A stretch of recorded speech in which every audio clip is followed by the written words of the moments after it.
C'est l'un des plus gros chantiers de construction ferroviaire jamais réalisés en Europe.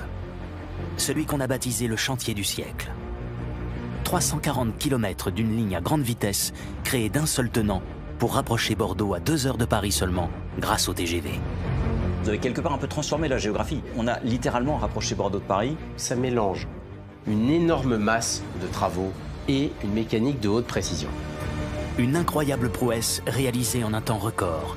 6 années, pas plus. Objectif, permettre à des TGV de rouler à la vitesse phénoménale de 320 km/h et gagner ainsi 1 heure de trajet entre Paris et Bordeaux.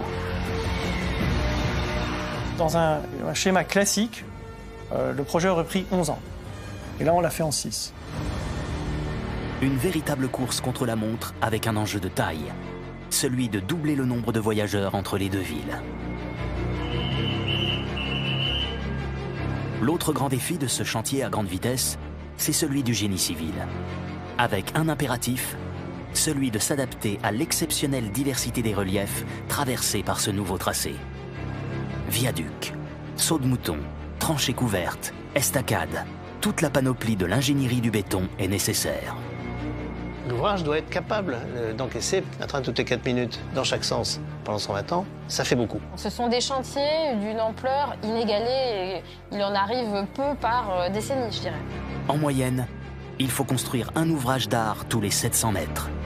Une concentration exceptionnelle de réalisations hors normes pour franchir les obstacles majeurs du parcours. Parmi elles, la tranchée de Vaigné en Indre-et-Loire.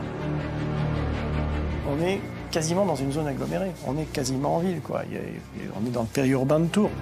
L'estacade de la Folie dans la Vienne. Dans l'estacade, je crois qu'il y a à peu près la moitié du poids de la Tour Eiffel en armature métallique. Pour nous, constructeurs, il y avait cette notion de folie parce que c'était un chantier de fou. Ou encore le viaduc de la Dordogne en Gironde. Le plus gros, c'est le plus long. De fait, il attire l'œil. Si on rate un truc sur le viaduc de la Dordogne, on n'ouvre pas l'LGV à temps. Il n'y a pas de filet, quoi. Sans oublier la gare de Bordeaux-Saint-Jean.